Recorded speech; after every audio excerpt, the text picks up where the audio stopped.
तो question number 12 में जो दिया है उसको हम लोग पढ़ रहे हैं from the top of a 7 metre high building. अच्छा, शुरुआत में ही हमें यहाँ एक बात बोल दी है। क्या बोल दी है? जो बिल्डिंग है, बिल्डिंग की हाइट कितने मीटर है? 7 मीटर है। आगे मैं क्वेश्चन पढ़ ही नहीं रहा, जितना मैंने पढ़ा है मैं उतना ही इसका फिगर ड्रॉ करूंगा। हाइट बोला है इसने 7 मीटर है। देखो, अगर मैंने यहाँ एक बिल्डिंग मान ली कि ये एक बिल्डिंग है, ये थोड़ा नीचे बना लेता हूँ मैं इसको। यहाँ मैंने एक बिल्डिंग मान ली, ये बिल्डिंग 7 मीटर है। समझ में आ गया होगा? 7 मीटर हाई बिल्डिंग। तो ये बिल्डिंग मान ली मैंने, जिसकी लेंथ कितनी है? 7 मीटर। आगे क्वेश्चन में पढ़ते हैं the angle of elevation. Elevation elevation angle सभी को मालूम है कौन सा होता है। एलिवेशन एंगल वो होता है जो नीचे से ऊपर देखा जाता है। अब देखो, यहां से जो हाइट है, इसकी हाइट से एलिवेशन एंगल बन रहा है, तो एलिवेशन एंगल नीचे तो बनेगा नहीं, तो एलिवेशन एंगल कहां बनेगा? ऊपर की तरफ बनेगा। ठीक है, यहाँ तो मुझे पता चल गया यहाँ से ऊपर की तरफ एक एंगल जाएगा, लेकिन किसका जाएगा? Of the top of A cable tower. वो भी किसका? केबल टावर का। ठीक है, तो मैंने यहाँ की तरफ क्या करा है? केबल टावर बना दिया। डायग्राम दिख रहा होगा, ये तो बिल्डिंग हो गई और ये हो गया केबल टावर। तो यहाँ की टॉप से इसका एलिवेशन एंगल जो है, एलिवेशन एंगल यहाँ कितना दे रखा है हमें? यहाँ नहीं लिखा, इधर देख दे रखा है इस 60 डिग्री। तो इसका मतलब ये वाला जो एंगल है, यहाँ वाला एंगल 60 डिग्री है। ठीक है, हम एक बेस लाइन ड्रॉ कर लेते हैं। ये मैंने बेस लाइन ड्रॉ कर ली। समझ में आ गया? बिल्डिंग की हाइट से एलिवेशन एंगल जा रहा है, किसका जा रहा है? केबल टावर का। और केबल टावर यहां बना दिया, और कितने डिग्री एंगल पे जा रहा है? 60 डिग्री पे। अब क्वेश्चन को आगे पढ़ते हैं। And the angle of depression. Depression angle सभी को मालूम है। डिप्रेशन एंगल वो होता है जो ऊपर से नीचे की तरफ देखा जाता है। तो इसने दोबारा बोला the angle of depression of its foot. Foot मतलब क्या होता है? नीचे की तरफ ये वाला टॉप होता है, ये वाला फुट होता है। तो कह रहे यहाँ से डिप्रेशन एंगल लेना है इसके फुट पे। तो यहाँ से अगर मैं डिप्रेशन एंगल लेता हूँ इसके फुट पे, तो ये वाला जो एंगल है कितने डिग्री का बनता है? ये वाला एंगल 45 डिग्री। तो ये वाली वैल्यू हो गई हमारी 45 डिग्री। इसका मतलब ये वाला एलिवेशन एंगल था और ये वाला डिप्रेशन एंगल है। दोनों एंगल हो गए। कह रहा determine the height of tower. कह रहा हाइट ऑफ टावर बताओ कितनी होगी। तो फिलहाल मैं यहाँ भी इसको ऐसे ड्रॉ कर देता हूँ और यहाँ नाम दे देता हूँ इसको A B C D और ये वाला E। निकालने से पहले मैं ये बता रहा हूँ, अगर ये 7 मीटर दे रखा है ये भी, तो ये भी कितने मीटर होगा? ये भी हो जाएगा हमारा 7 मीटर। अब ये वाला जो गैप है D और E, इसको मैंने मान लिया H मीटर। समझ में आ गया होगा? यहाँ से यहाँ तक का क्या मान लिया? H metre. ये जो इन दोनों के बीच का डिस्टेंस है ये वाला, इसको मैंने मान लिया x मीटर। तो ये भी x होगा और ये भी क्या मानना चाहिए? ये भी x होगा। इतना क्लियर हो गया? अब मुझे इसने पूछी थी हाइट ऑफ टावर बताओ, तो मुझे जो निकालना है मैंने यहां की तरफ लिख लिया हाइट ऑफ टावर। तो हाइट ऑफ टावर में देखो, मुझे यहां दिखाई दे रहा है टावर पूरा यहां से यहां तक है। तो हाइट ऑफ टावर में h भी दिख रहा है, 7 भी दिख रहा है। तो इसका मतलब टोटल हाइट कितनी होगी? 7 प्लस h मान लो, या इसको मान लो h प्लस 7, दोनों बात एक ही है। ये जो यहां से यहां तक ये टोटल हाइट ऑफ टावर है। लेकिन ये निकालने के लिए हमें सबसे पहले कुछ ट्रायंगल चूज करना पड़ेगा जिससे वैल्यू किसकी निकल जाए? h की निकल जाए। तो h की वैल्यू यहां रख दूंगा, उसमें 7 जोड़ दूंगा, तो हाइट ऑफ टावर बन जाएगा। ठीक है, तो अब इस वजह मैं एज्यूम कर रहा हूँ, या जो ट्रायंगल मान रहा हूँ वो ट्रायंगल मान रहा हूँ A D और E। तो यहां लिख दिया मैंने इन ट्रायंगल ADE। ठीक है, कौन सा ट्रायंगल ले लिया? AD और E। हमें जो रेशो चाहिए वो बेस का चाहिए और हाइट का चाहिए, बोले तो परपेंडिकुलर। तो हम एक काम करेंगे, यहाँ पे tan थीटा यूज कर लेंगे। tan थीटा का फॉर्मूला क्या होता है? परपेंडिकुलर अपॉन में बेस। तो अगर मैं ये ट्रायंगल ले रहा हूं तो ये परपेंडिकुलर हुआ और ये बेस हुआ। तो परपेंडिकुलर तो हमारा हो गया E से लेके D तक, और जो बेस हो गया वो हो गया A से लेके D तक। यहां तक समझ में आ गया होगा? अब बात करते हैं tan थीटा। थीटा कितने डिग्री है? tan यहाँ पे 60 डिग्री है, तो यहाँ पे लिख दिया मैंने tan 60। अब AD की लेंथ कितनी है? AD की जो H है और ED की जो देखो, अब ED कितनी है? ED तो H है, और AD कितनी है? AD को हमने X माना है। यहाँ तक क्लियर? अब tan 60 की वैल्यू निकालते हैं। tan 60 की वैल्यू टेबल में चेक करेंगे, वो होती है √3, और यहाँ आ गया इक्वल टू H अपॉन में X। अपॉन में 1 लगा के क्रॉस मल्टीप्लिकेशन कर देंगे तो h की जो वैल्यू है वो आ जाएगी x अंडर रूट 3, या इसको अंडर रूट 3x भी लिख सकते हैं। बात एक ही मानी जाती है। चलो ये तो समझ में आ गया हमें, ठीक है। ये एक इक्वेशन बन गई, इसको यहाँ पे डॉट डॉट करके इक्वेशन 1 का नाम दे दिया। अब हम दूसरा ट्राइंगल ले रहे हैं इसके अंदर, और वो ट्राइंगल लेंगे ये वाला ए बी और सी। अच्छा ये 45 डिग्री था, तो ये और ये लाइन तो पैरेलल होती है, तो ये 45 है तो ये भी कितना हो जाएगा 45। अब यहाँ मैंने जो ट्राइंगल चूज करा है वो कौन सा ट्राइंगल है, in triangle A B and C. Triangle A B C में सबसे पहले टेन थीटा इसमें भी यूज करने वाला हूं मैं। थीटा कितने डिग्री का 45, ए बी सी एंगल कितना है 45। अब फिर से यहाँ 10 आ गया। 10 का फॉर्मूला क्या होता है, परपेंडिकुलर और बेस। तो 45 के हिसाब से ये तो परपेंडिकुलर हुआ और ये वाला बेस हुआ, तो परपेंडिकुलर की जगह मैं क्या रख दूंगा ए और बी, और बेस की जगह जो रख दूंगा वो आ जाएगा बी और सी। इतना क्लियर हो गया। अब 10 45 की वैल्यू जो होती है वो होती है 1। अब चाहिए मुझे ए बी की वैल्यू। ए बी की वैल्यू तो गिवन है हमें। ए बी की वैल्यू कितनी दे रखी है 7 मीटर। मीटर यहाँ लगाने की जरूरत नहीं, यहाँ से मिटा देते हैं। अपॉन में क्या आ जाएगा बीसी। बीसी की वैल्यू क्या है एक्स, तो यहाँ अपॉन में एक्स मान लिया। इसको एक्स मानने के बाद क्रॉस मल्टीप्लाई कर दी। एक्स की मल्टीप्लाई 1 से करेंगे तो 1, और 7 का 1 से करेंगे 7, तो एक्स की वैल्यू जो आई है 7 निकल के आ गई। अब बाकी काम यहाँ की तरफ करता हूं मैं। यहाँ पे फिर से इक्वेशन 1 लेते हैं। इन इक्वेशन फर्स्ट, जो पहली वाली इक्वेशन थी वो क्या थी, h बराबर x अंडर रूट 3 थी, ठीक है। यहाँ गलत लिख दिया मैंने साथ, यहाँ पे x अंडर रूट 3 कर देंगे इसको।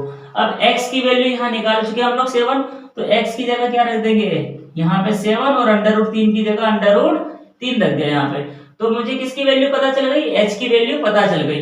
अब चलो पूरे क्वेश्चन में आ जाते हैं, जो निकालना था हमें। क्वेश्चन में क्या निकालना था, हाइट ऑफ टावर। तो दोबारा लिख देता हूं मैं, हाइट ऑफ टावर। टावर की हाइट कितने पार्ट्स में डिवाइडेड है, 2 पार्ट्स में, ये प्लस ये। इन दोनों को जोड़ने से क्या बनेगा, टावर बनेगा। तो यहां फिर से मैंने लिख दिया ई डी प्लस में डी और सी।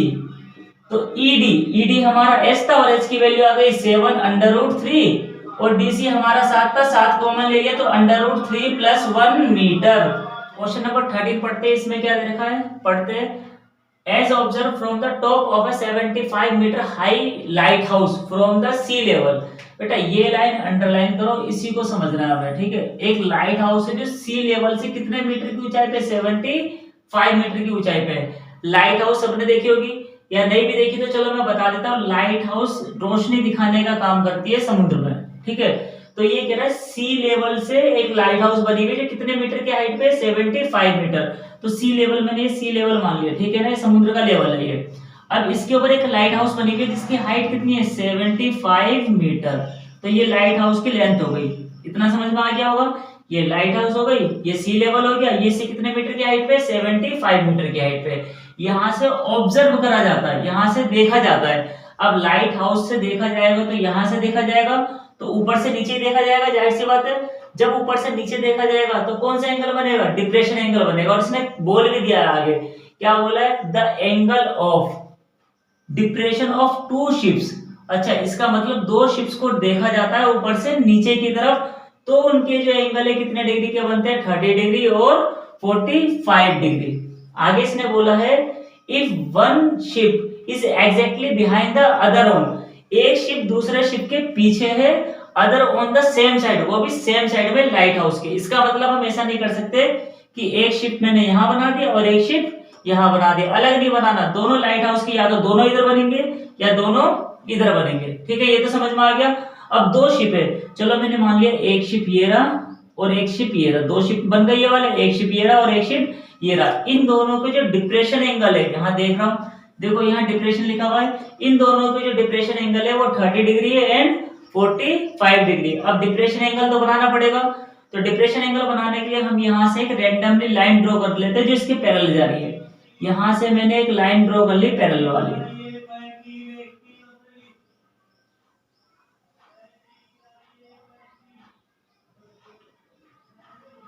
लाइन जो मैंने ड्रॉ कर ली है। अब ये बताओ, फर्स्ट एंगल 30 था और दूसरा 45 था, तो ऊपर से नीचे यहाँ इस वाले शिप को देखा तो एलिवेशन एंगल जो बना वो सॉरी जो डिप्रेशन एंगल बना है वो बना है 30 डिग्री का। इसी पॉइंट से दूसरे वाले का जो बना है दूसरे वाले का बना ये पूरा 45 डिग्री का।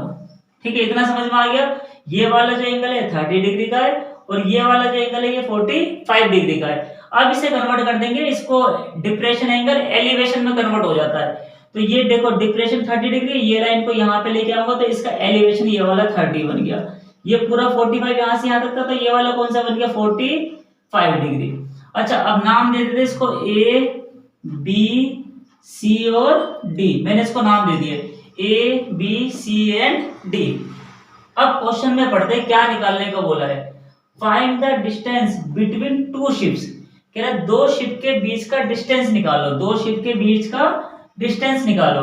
तो दो शिप यहाँ जरा ध्यान से देखो, पहले शिप यहाँ थी, दूसरी शिप यहाँ थी। इन दोनों के जो बीच का डिस्टेंस है वो मैंने x एज्यूम कर लिया। अब इन दोनों का जो डिस्टेंस है वो मैंने y एज्यूम कर लिया। ठीक है, तो दो शिप के बीच का जो डिस्टेंस है वो x है। हमें आंसर किसका निकालना है, x का। x का आंसर आते ही क्वेश्चन खत्म।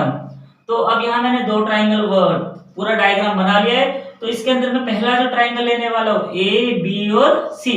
तो यहाँ मैंने ले लिया इन ट्राइंगल ए बी सी। अच्छा, ट्राइंगल एबीसी में देखो मुझे हाइपोटेनस की जरूरत ही नहीं है, मैं सीधा क्या देखूंगा परपेंडिकुलर और बेस। परपेंडिकुलर और बेस के लिए हम लोग किसका फॉर्मूला यूज करते हैं, टेन थीटा का यूज करते हैं। तो यहाँ पे सीधा लगा देंगे टेन थीटा। थीटा कितने डिग्री है 45 डिग्री। ठीक है, समझ में आया। इस वाले ट्राइंगल में एंगल 45 का तो tan 45 बन गया और tan का जो फॉर्मूला होता है वो होता है परपेंडिकुलर और बेस। परपेंडिकुलर कितना है ए बी और बेस कितना है बी से लेके सी तक। tan 45 की वैल्यू जो होती है वो होती है 1। अब यहाँ वैल्यू पुट करते हैं ए बी की वैल्यू तो 75 मीटर है और बीसी की वैल्यू क्या है y मानी हमने। तो यहाँ अपॉन में 1 लगा के क्रॉस मल्टीप्लाई करेंगे तो y इक्वल टू 75 मीटर ही आ जाएगा। हमने ये तो पता लगा लिया कि यहाँ से यहाँ तक का जो डिस्टेंस है वो कितना है 75 मीटर, लेकिन ये नहीं पता चला कि C और D के बीच का गैप कितना है। तो इसको आगे करने के लिए मैं यहाँ पे कर देता हूँ। अब जो ट्राइंगल में लेने वाला हूँ वो लेने वाला हूँ ए बी और डी। ठीक है, ट्राइंगल कौन सा लेने वाला हूँ ए बी और डी। देखो एक बात जरा ध्यान से सुनना, मैं ट्राइंगल ए सी डी नहीं ले सकता। क्यों नहीं ले सकता, क्योंकि ए सी डी में एक ये एंगल है, एक ये एंगल है, एक ये एंगल है। ए सी डी ट्राइंगल दिख गया सभी को, लेकिन इस ट्राइंगल में कोई भी एंगल 90 डिग्री का नहीं है। इसलिए मैं हमेशा कोई भी एंगल ऐसा जरूर लूंगा जिसमें कोई ना कोई 90 डिग्री का हो। इससे पहले मैंने ए बी सी लिया था, तो ए बी सी में कितने डिग्री का था, ये 90 डिग्री का था, इसलिए मैंने ए बी सी ले लिया था। अब मैं जो दूसरा ट्राइंगल ले रहा हूँ ए बी और डी, उसमें भी 90 डिग्री तो आएगा आएगा। तो इसका मतलब ए सी डी ट्राइंगल गलती से भी नहीं लेना है। हमने कौन सा ट्राइंगल लेना है ए बी और डी। अगर मुझे ये ट्राइंगल नहीं चाहिए तो चलो मैंने ये लाइन बीच की ड्रॉ कर दी, रफ कर दी। ठीक है, अगर मैं रफ कर दूं तो ट्राइंगल बन गया ए बी और डी। अब ए बी डी में एंगल कितने डिग्री का है 30 डिग्री का। तो यहां लिख दिया मैंने इन ट्राइंगल ए बी और डी। फिर से वही परपेंडिकुलर चाहिए बेस चाहिए, तो परपेंडिकुलर और बेस के लिए हम यूज क्या करेंगे फिर से tan theta. Theta equal to 30 degree, तो ये बन गया tan 30। अब tan का जो फॉर्मूला होता है परपेंडिकुलर और बेस, परपेंडिकुलर तो ए बी हो गया और जो बेस है बेस हो गया बी से लेके डी तक। tan 30 की वैल्यू होती है 1/√3। ए बी कितना है यहाँ पे 75। अब BD की बात करते हैं भाई, BD का मतलब यहां से यहां तक, तो ये वाली वैल्यू दोनों जोड़नी पड़ेगी, मतलब y प्लस एक्स कर दो या x प्लस वाई कर दो। तो यहां मैंने कर दिया x प्लस में y। अब अगर मैं इनकी क्रॉस मल्टीप्लिकेशन करता हूं तो इस 1 की मल्टीप्लाई x से करूंगा x, 1 की y से y, 75 की रूट से करूंगा तो 75/√3। अब y की वैल्यू तो पहले ही निकल चुकी है 75, तो अगले स्टेप में मैंने लिख दिया put y equal to 75 in equation first. ये वाली इक्वेशन को ही फर्स्ट का नाम दे दिया। तो x की जगह x रखा, प्लस की जगह प्लस रखा, y की जगह हमने कितना रख दिया 75 इक्वल टू 75/√3। अब मुझे x की वैल्यू निकालनी है तो 75/√3, ये प्लस का 75 उधर जाएगा तो माइनस का 75। इन दोनों में कॉमन क्या ले लिया 75 कॉमन मिल गया, तो यहाँ क्या बचा √3, ये 75 कॉमन जा चुका है तो यहाँ कुछ नहीं बचा तो क्या मान लेंगे 1 और ये मीटर। अब ये x निकल के आ गया, इसका मतलब जो दो शिफ्ट थे C और D इनके बीच का गैप कितना है 75 ब्रैकेट में √3 - 1 मीटर। क्लियर हो गया? क्लियर। इसने क्या बोला है the angle of elevation of the top of a tower from 2 points at a distance 4 metre and 9 metre from the base of tower. ठीक है भाई, क्वेश्चन को पढ़ लिया हमने। क्वेश्चन में देखो इसके सॉल्यूशन में क्या करना है। इसने बोला कोई टावर है, टावर तो नजर आ गया, हमने क्वेश्चन में दिखा था तो टावर कहीं भी मान लेते, चलो मैंने ये टावर मान लिया। ठीक है, अब ये टावर है, इस टावर से 2 पॉइंट्स है और वो जो 2 पॉइंट से 4 मीटर के डिस्टेंस पे और 9 मीटर के डिस्टेंस पे दोनों टावर के पास है। ठीक है, तो मुझे पता चल गया इस टावर से 2 पॉइंट है और इन दोनों पॉइंट का कौन सा एंगल है द एंगल ऑफ एलिवेशन। ठीक है, तो इसको थोड़ा आगे तक बना दिया मैंने, ये पहला पॉइंट मान लिया और ये दूसरा पॉइंट मान लिया, 2 पॉइंट हो गए। ठीक है, पहला पॉइंट 4 मीटर के डिस्टेंस पे था तो यहां से यहां तक का जो डिस्टेंस कवर होगा वो होगा 4 मीटर। जो सेकंड पॉइंट है वो कितने मीटर के डिस्टेंस पे 9 मीटर, तो यहां से लेके यहां तक का जो डिस्टेंस होगा वो होगा 9 मीटर, मतलब 4 मीटर सिर्फ इतना हुआ और 9 मीटर ये पूरा होगा। यहां तक तो समझ में आ गया। बोलना चाहे तो बोल सकते हैं यहां से यहां तक का जो डिस्टेंस है वो 5 मीटर होगा, क्योंकि 5 और 4 कितना हो गया 9 मीटर हो गया। चलो इतना तो हमने पढ़ लिया। सेम स्ट्रेट लाइन, तो सेम स्ट्रेट लाइन में तो मैंने पहले ही बना दिया है, आगे देखते हैं। इट्स आर कॉम्प्लीमेंट्री, देखो यही ध्यान से पढ़ना था, जो इसका एलिवेशन एंगल है वो है कॉम्प्लीमेंट्री एंगल। यहाँ में थीटा दिया ही नहीं है कितने डिग्री का एंगल बन रहा है। चलो एलिवेशन एंगल कैसा होता है, एक नीचे से ऊपर देखा जाएगा तो यहाँ भी नीचे से ऊपर देखा जाएगा, तो यहाँ मैंने एलिवेशन एंगल बना दिए दोनों। अब यहाँ में मालूम नहीं कौन सा कितने डिग्री का है, लेकिन हाँ इतना पता चल गया है कि दोनों कॉम्प्लीमेंट्री एंगल है। कॉम्प्लीमेंट्री एंगल वो होते हैं जिनका टोटल कितना होता है 90 डिग्री। इसका मतलब अगर ये 10 डिग्री हुआ तो ये 80 डिग्री होगा, ये 20 डिग्री हुआ तो ये 70 डिग्री होगा। तो मैं एक काम करने वाला हूँ, ये मेरे को मालूम नहीं है कितना है तो इसको मैंने मान लिया थीटा। ठीक है, तो ये वाला एंगल क्या बन जाएगा, ये बन जाएगा 90 - थीटा। जैसे इसको 10 माना तो 90 में से 10 गए 80 आ गया, बात तो वही है। तो कॉम्प्लीमेंट्री एंगल मैंने एज्यूम कर लिया थीटा और 90 - थीटा। अब फिगर बन गई है, इसमें नाम दे देते हैं ए बी सी और डी। ठीक है, अब ट्राइंगल चूज करते हैं। पहले ट्राइंगल चूज कर लिया मैंने ए B C. A B C में देखो ये 90 डिग्री तो है ही, तो ये ट्राइंगल में ले सकता हूं, तो मैंने यहाँ पे लिख दिया in triangle A B and C. A B C triangle में ए बी सी ट्राइंगल दिखाई दे रहा है, तो बात करनी है हमें बेस की और परपेंडिकुलर की, तो इसको मैंने H मान लिया थोड़ी देर के लिए। अब क्वेश्चन मैंने आगे तो पढ़ा ही नहीं, आगे भी ध्यान दे देते क्या बोला है। अच्छा, प्रूफ करने को दिया इस क्वेश्चन में, कह रहा prove that the height of tower is 6 metre. हमें जो प्रूव करना है, ये प्रूव करना है जो इसकी हाइट है वो कितने मीटर है 6 मीटर है। आंसर में पहले पता चल गया, लेकिन चलो प्रूफ करके चेक करते हैं कि 6 मीटर हाइट है या नहीं है। तो मैंने इसीलिए हाइट को क्या मान लिया H मान लिया। यहाँ एक लाइन लिखना हो तो लिख देना कि suppose that A B equal to H centimetre, या height of tower equal to 6 वो H मीटर में, ये इतना मान लिया। अब देखो ट्राइंगल फटाफट चूज करते हैं ए बी और सी। डायरेक्ट मैंने यहाँ पे लिख लिया tan थीटा, क्योंकि एंगल इस बार थीटा ही है, तो tan थीटा। अब tan का फॉर्मूला बार बार बता रहा हूँ, tan में हम लोग किन दो साइड को लेते हैं, परपेंडिकुलर को और बेस को। तो परपेंडिकुलर हमारी ए बी हो गई और बेस हमारा कौन सा हो गया BC। अब tan थीटा तो इस बार ऐसे ही रहेगा हमारा। AB की जो वैल्यू देखी जाएगी वो H है, BC की वैल्यू, BC सिर्फ इतना था तो ये कितनी है, ये 4 मीटर, तो यहाँ पे सिर्फ 4 लिख दिया, मीटर नहीं लगाना। अब इसके आगे हम क्रॉस मल्टीप्लाई नहीं कर सकते, फायदा ही नहीं है कुछ, तो यही छोड़ दिया इसको मैंने मान लिया इक्वेशन 1। अब सेकंड ट्राइंगल चूज करते हैं। सेकंड ट्राइंगल में लूंगा A B और D, तो यहाँ मैंने ले लिया ट्राइंगल A B और D। अच्छा, सेकंड ट्राइंगल अगर मैं यूज करता हूं तो इस बार जो थीटा है वो थीटा क्या है हमारा 90 - थीटा। जैसे यहाँ थीटा था तो tan थीटा, या 90 - थीटा है तो tan 90 - थीटा बन जाएगा ये। तो tan का फॉर्मूला रहेगा तो वही परपेंडिकुलर और बेस। परपेंडिकुलर क्या है ए बी, बेस क्या है, बेस तो ये पूरा हो गया बी से लेके डी तक, तो बेस की जगह क्या लिख देंगे, पहले तो परपेंडिकुलर की जगह लिख दिया ए बी और बेस की जगह लिख दिया बी से लेके डी तक।